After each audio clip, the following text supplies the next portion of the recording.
నిన్న మంత్రివర్గ సమావేశం జరిగింది. చంద్రబాబు నాయుడు గారు ముఖ్యమంత్రి హోదాలో ఏం మాట్లాడారు, ఎలా స్పందించారు?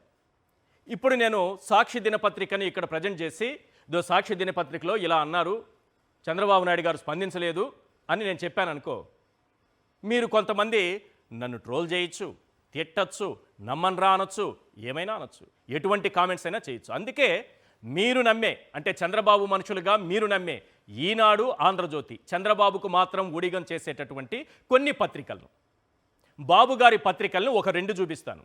అందులో ఒకటి ఈనాడు, ఇంకొకటి ఆంధ్రజ్యోతి. ఒకసారి ఆ దినపత్రికలను చూపించండి. ఈ ఎమ్మెల్యేల పైన చంద్రబాబు నాయుడు గారు ఎలా రియాక్ట్ అయ్యారన్న సంబంధించి ఈ వార్త ఏంటంటే నేను క్లియర్గా వినిపిస్తాను, బాగా వినండి. ఎమ్మెల్యే దగ్గుబాటిని తీవ్రంగా మందలించిన సీఎం. ఇందులో ఏం రాశారంటే, జూనియర్ ఎన్టీఆర్ తల్లిని దూషించినటువంటి దగ్గుబాటిని తీవ్రంగా మందలించిన సీఎం. అంటే మీరేమనుకుంటారు, ఫ్రంట్ పేజీ వార్త ఇది. ఫ్రంట్ పేజీలో ఈ లైన్ మాత్రమే కనిపిస్తుంది. లోపలికి వెళ్ళి వార్తను చదవాలి. చదివితే అందులో ఏముందంటే నిజంగా మందలిచ్చారా లేదా అన్నది మనకు క్లియర్గా అర్థమవుతుంది. ఇటీవల అనంతపురంలో చోటు చేసుకుంటున్న వివాదాలు, వాటిలో ఎమ్మెల్యే పాత్రపై వివిధ మార్గాల్లో సమాచారం తెప్పించుకున్న ముఖ్యమంత్రి ఎమ్మెల్యేపై తీవ్రంగా మండిపడినట్లు సమాచారం. మాకు అందింది.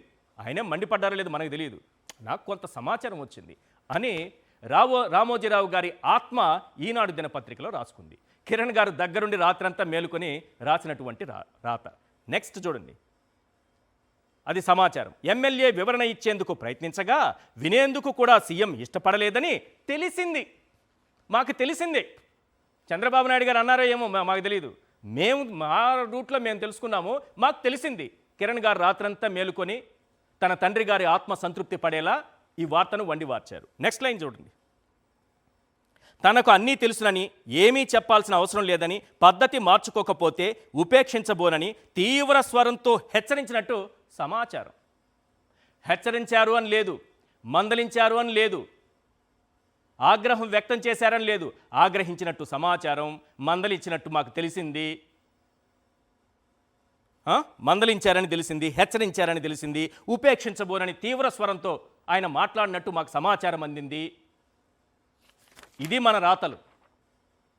మనం కాపాడుకోవాల్సిందే ముఖ్యమంత్రి చంద్రబాబు నాయుడు గారిని, టీడీపీని. ఈ ఎమ్మెల్యేలు ఎన్ని దురాఘాతాలు చేసినా, ఎన్ని అరాచకాలు చేసినా, ఎన్ని దౌర్జన్యాలు చేసినా, ఎంతమంది మహిళలపైన ఎన్ని అరాచకాలకు పాల్పడినా మనం టీడీపీని, చంద్రబాబు నాయుడు గారిని కాపాడుకోవాలి. అందుకు ఈనాడనే దినపత్రిక మనకు కావాలి. నెక్స్ట్ ఆంధ్రజ్యోతి లేకపోతే మనకు నిద్ర పట్టదమ్మా. ఒకసారి ఆంధ్రజ్యోతి దినపత్రికను కూడా వేయండి. ఎస్, ఆంధ్రజ్యోతి దినపత్రిక ఎంత అద్భుతంగా రాశారు చూడండి. అసలు సీఎం గారు నిన్న కేబినెట్ భేటీలో మాట్లాడారంట.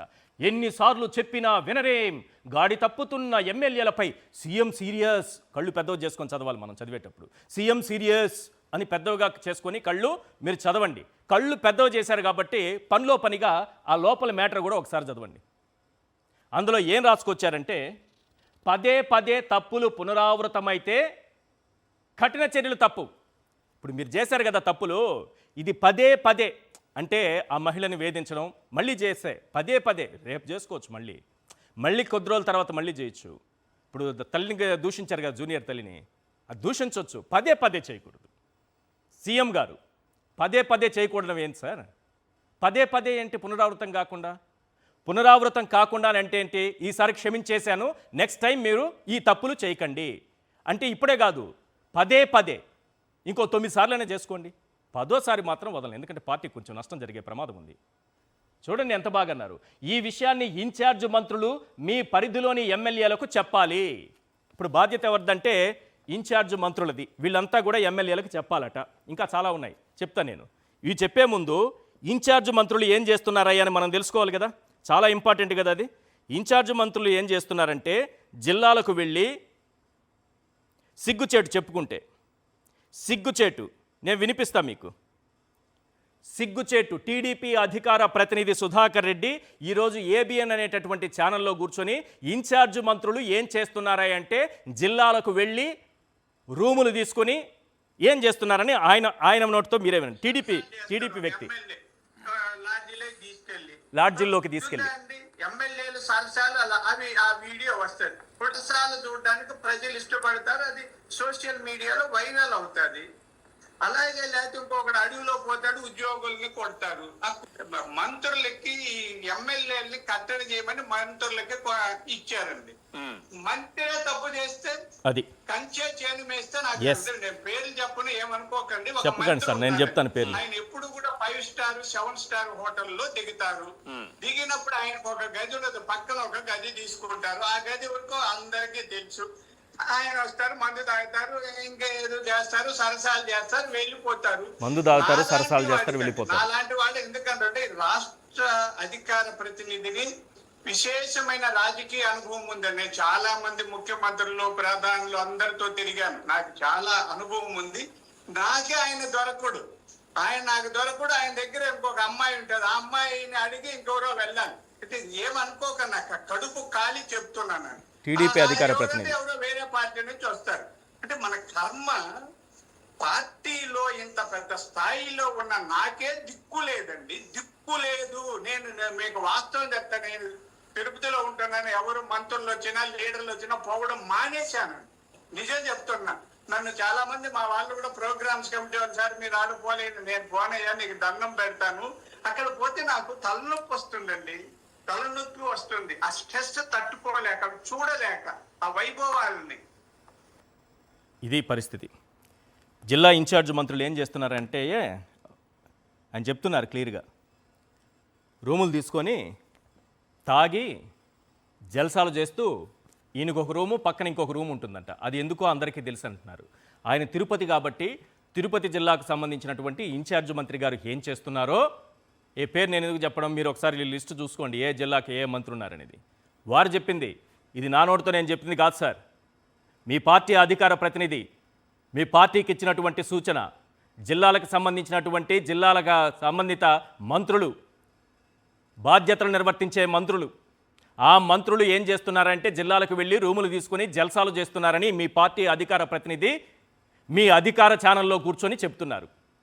పోనీ నా వాయిస్ అయితే పక్కన పెట్టేసేయండి, ఎప్పటికీ వినరు, కనీసం వాళ్ళ వాయిస్ అయినా వినండి. మీ పార్టీ నాయకులు చెప్పినటువంటి మాటలే కదా. కాబట్టి జిల్లా ఇన్ఛార్జ్ మంత్రులు చేసేదేం లేదు ఇక్కడ. ఆ తర్వాత మీకు ఇంకో విషయం చెప్పాలి. ఈ లోకేష్ గారు కూడా చాలా సీరియస్ అయ్యారట. ఎవరి మీద?